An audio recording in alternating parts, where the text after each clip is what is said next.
His family said a few weeks ago that they had a phone call from Abdulrahman for a few minutes, but we have heard recently that Abdulrahman Yusuf al-Qardawi's family allowed to visit him in detention in the UAE. Can you share any details about how that visit took place and what was learned from it? Yes, his family were allowed to see him very briefly for no longer than 10 minutes recently. That's the only contact they have been able to have in person with him. There's been no further contact since then, and they do not know, we do not know where he is being held. So he's effectively disappeared with no ability to contact him or to ensure that his well-being is protected. I think these are very important information about Abdulrahman. So there was a visit between his family and him in his detention place, or where? No, it wasn't at his detention place. It was somewhere else. It's not clear where. And as I say, no one knows. The family, we do not know where he is currently being held and detained. When his family saw him very briefly, they were only able to do so for no longer than 10 minutes.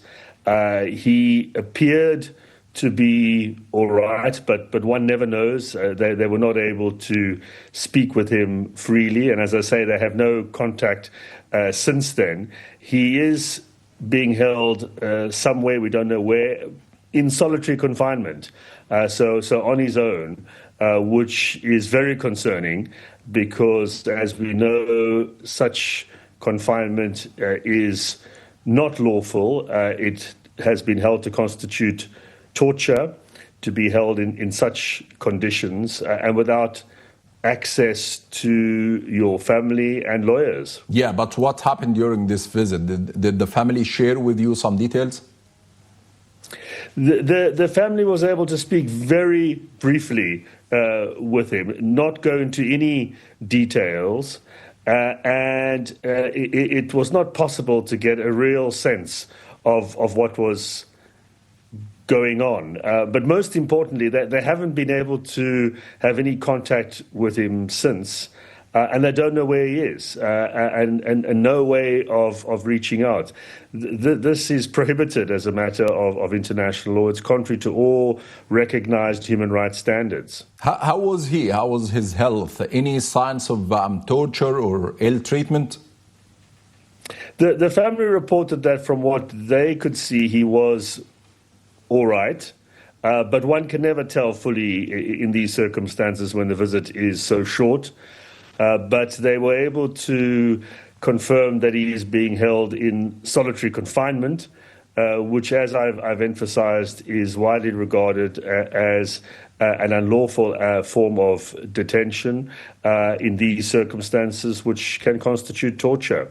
What did he say during this visit? Any messages from Abdulrahman?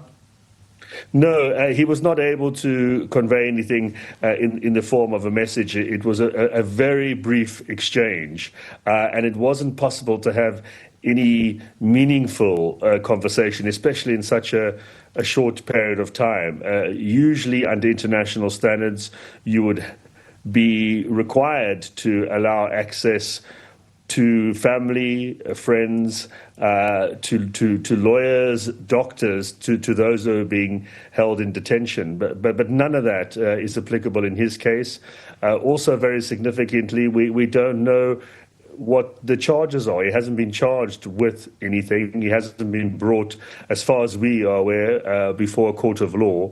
This all makes the detention unlawful and arbitrary. Did you manage to visit him in the UAE? No, the only visit in person has come from the family, as I mentioned, the very brief visit of no longer than 10 minutes and nothing else. What we are doing as the legal team is we are focusing on taking all possible legal steps to secure his rights and urging the UAE authorities to do the right thing and uphold international standards and ensure that there is access in the future and that we know what is happening to him, where he's being held, and to release him because there's no evidence of any crimes being committed. He hasn't been brought before a court, and you can't just be held in detention with no charges indefinitely.